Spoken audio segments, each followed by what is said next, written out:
Hello everyone, Tom Colazzo here, back again, and today we are here to talk about police brutality. Police brutality is a huge problem in today's day and age and continually gets worse. It may seem like you hear about this every day. This issue seems to be an epidemic. Last time we proved that there was a problem using statistics and all other resources available. But this time, today, we are here to dive into the roots of the problem and try to understand just what causes it and how. So, jumping right in, it must be noted that there are many things that cause this issue. And there is because, as I provided last time, there are many aspects that go along with this issue. Many factors. So, some of the broader causes that I will talk about in detail are inadequate training, standards of force, discretion, accountability, and prejudice. Starting off with inadequate training, this is a root cause that may spark some of these police brutality cases that you hear about. In U.S. police department budgets, most funding goes to salaries and equipment, and training is certainly less and is more or less pushed off. This is a recipe for disaster. The training they receive is half their job pretty much, and I'll explain why.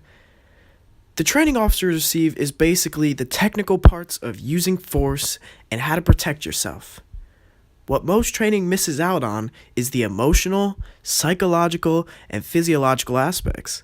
This is not good. This is a big part of the job, and it's not all about using your weapons and protecting yourself. You need to also be able to assess situations and react with the right emotions. This cause plays a part to really what causes the hostility between communities and police. Reasonable standards of force is also another cause, and it kind of goes hand in hand with the training that they don't really receive.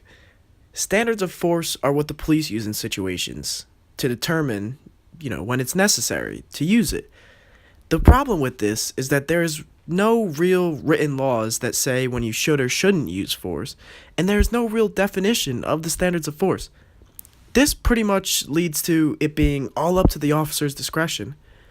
When the police can make pretty much all the choices in a situation, this is when the corruption and the police brutality really happens. Next up on the list is accountability. This can be seen as a primary cause because sometimes it's like officers receive no consequences for their actions. Many cases of police brutality won't even be investigated. Even less will result in any conviction or penalty. And even when it does, the state will pay whatever fine or settlement they have to.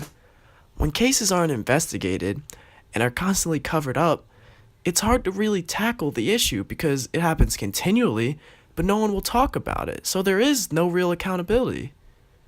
When the consequences for your actions are minuscule, why wouldn't anyone just keep bending the rules? The last cause I want to address today is prejudice. This is a cause because obviously some officers hold prejudice, and we have not come up with a way to test or weed out the officers that have it. While on the police force, its members should not have anything against the people they are serving, no matter who they are, what they look like. It doesn't matter. And when they do, this is what leads to the main issues.